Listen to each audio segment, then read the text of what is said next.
Cats are a tool of Satan. This is Unimportant. Guaranteed to not change your life. This is the Unimportant Podcast. What is up, everyone? My name is Anthony. That is Joe Bob. Today we are talking about cats and Satan. I want to be clear on this.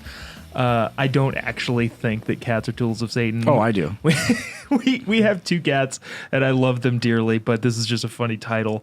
Do you actually love them dearly, or does your wife require you to say that? No, I like them. They're fun cats.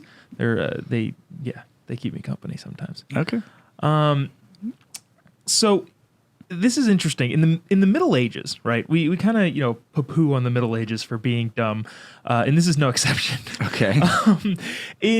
So cats were brought to Europe by Egypt for a purpose, right? We kind of think of cats as domesticated pets that we have in our homes now, but in a lot of countries, actually still around the world. We're in Thailand pretty recently, and they have cats all over the place. They control rodents and stuff like that, right? Exactly. They control rodents, and they kind of they keep from too many pests wandering around and ruining things. Mm-hmm. So in Europe in the Middle Ages, cats were brought over from Egypt to do exactly what you're saying they're supposed to do. Kill rodents who were ruining crops, right? Got it. Big, crop fields. They're trying to figure out how do we get rats and all of these different type of vermin from ruining our crops. So they brought in cats, which they did a great job. And cats are good for that sort of thing because they need to eat meat. So they need to kill the things that are smaller than them that are killing the crops. Mm-hmm. So overall, a good thing.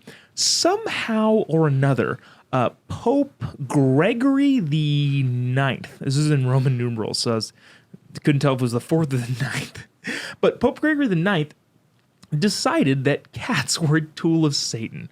And so in the 1200s, I don't know why, he just said, he put out a decree that said, can you just do that if you're the Pope? Can you just decree stuff? This is interesting. We're not going to... If you're the Pope, what would you decree? Well, okay, so this... there's a lot of things that I would personally decree that. Well, I'm not going to mention those. Okay. But this is interesting. The Pope now changed the Lord's Prayer. We're not going to get super into this right now, but like Pope Francis, the most recent. The Pope Francis today changed the Lord's Prayer, and whenever you're listening to this, I'm not sure. Not allowed. He changed. Lead us not into temptation. Into something else, but so that line is now changed. You can't change that. It's just these are the words of Jesus, people. You can't change that. I don't know about that. They're translated into languages that Jesus did not speak. That's a good point. So he changed. Anyway, so I guess as the Pope, you can kind of just decide that you can make it up as you go. That cats are a tool of Satan. To be fair, the Catholic Church has been making it up as they go for like 2,000 years now. So why not continue? We're going to go ahead and for our Catholic listeners, Anthony is anti-Catholic Church. Is that what we're saying? I did not say that. I say they've been making it up as they go. So Pope Gregory the Ninth decided he was going to make cats, not make cats, but he decided cats were a tool of Satan, which led to a lot of people slaughtering cats and eliminating the cats in the area. Jeez. Because that's how seriously they took it. If they're of Satan, you got to get rid of them. Again, I am not pro eliminating cats. But given the fact that cats killed rodents and vermin, there is some discussion that this is one of those unintended consequences. People killing the cats caused rats and rodents and vermin to run free, which 100 years later, the bubonic plague hits.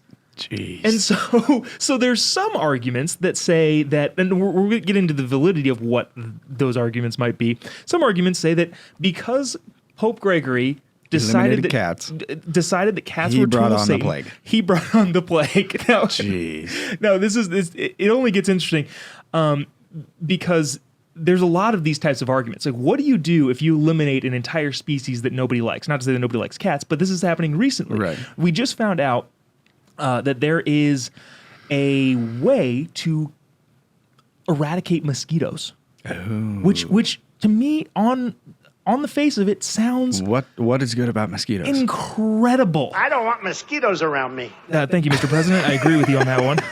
Interestingly enough. So the whole reason I'm bringing this up is so that I can play these. I don't like mosquitoes. These clips from the president. But yeah, so what happens if you eliminate all the mosquitoes? What is that butterfly effect thing that happens when you eliminate mosquitoes? And would you also eliminate frogs? Mosquito eaters? I don't know. Would the frogs starve? Who knows? So this is one of those things where back in the day they're kind of thinking, what are the unintended consequences of this? Did eliminating cats cause the bubonic plague?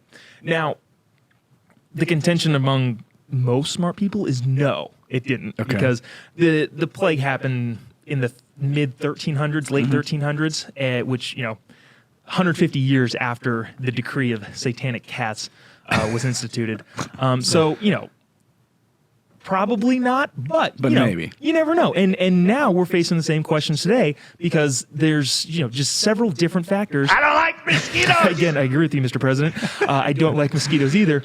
But I say we do away with them and see what happens. So you're pro potentially ruining the course of history. I don't want mosquitoes around me. I don't.